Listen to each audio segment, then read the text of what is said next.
How to easily download all your photos and videos from Google Photos.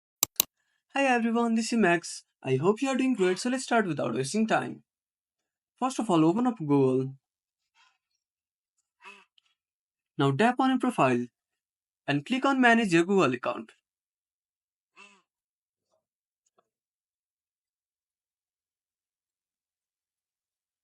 Now tap on Data and Privacy.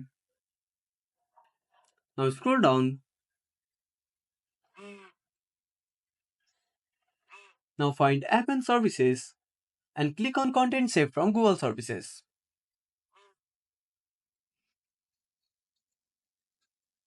Now scroll down until you see Google Photos. Now tap on Download.